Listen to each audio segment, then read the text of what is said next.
I just wanted to start a campaign complaining about Daniel Andrews going to Israel. Now, he's announced that he's going with Dave Sharma to go on a business trip to Israel. You can struggle to find much in the way of information out of it, as virtually every story online seems to be behind a firewall. And I'm getting sick and tired of these firewalls whenever it comes to news stories. It's absolutely disgraceful how little, some stuff is just unreadable. So he's going next month to Israel in the middle of genocide. I mean, he has been an outspoken supporter of Israel. I know that's in his past. Has nothing happened in the last 5 months for him to think that going at this particular moment in history, when something like 80% of the people suffering from famine on planet Earth at the moment are in the Gaza Strip, a few square miles, where something like 30% of children under 2 years old are suffering from malnutrition, where the ideals, the far-right ideology being outwardly spoken by the Netanyahu government is not only against Labour Party policy when it comes to the two-state solution, but actually going full into racist fascism when it comes to some of the even more far-right members of Netanyahu's cabinet, where even the American Democrats, one of the leader of the House, Chuck Schumer, who is Jewish, asking for Netanyahu to be removed from power. And Dan Andrews is going to go and meet him? And on the pretext of it being a business luncheon to backslap? I've never, the Achilles heel of the Labour Party in the UK and in Australia is they have been co-opted by the Israel lobby.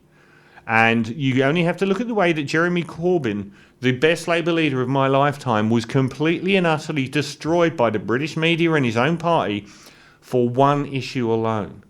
And it was far more him supporting the Palestinian cause than it was him being a socialist. And believe it or not, being a socialist in the post-Tony Blair world of Labour is a pretty evil thing to be accused of. But it was the fact that he would not suck up to the Israel lobby. So he was absolutely hammered for being an anti-Semite for probably 3 years straight.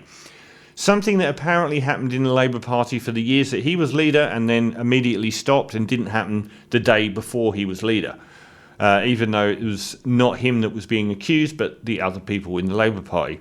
But then we got Dan Andrews, who to me was a hero. He stood up to the Murdoch press like no one else has in this country. He stood up with his middle finger raised and laughed in their faces and won election after election, and nothing they could do. Peter Credlin standing there like a screaming galal to no impact. No one ever cared. He even won another election with exactly the same vote after they spent all the COVID years hammering him. Why are you doing this, Dan Andrews?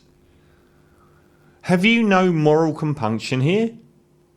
Does your love for the Zionist state and their apparatus actually exceed your love for the children being murdered in Gaza?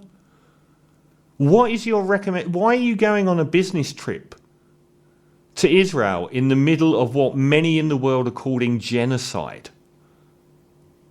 Can you imagine how this is going to look in the future? And what are you hoping to get out of it? Is this part of the gravy train that we don't know about that is waiting you? Are you now going to get payback? Are you going to become an ambassador or, a business envoy for someone?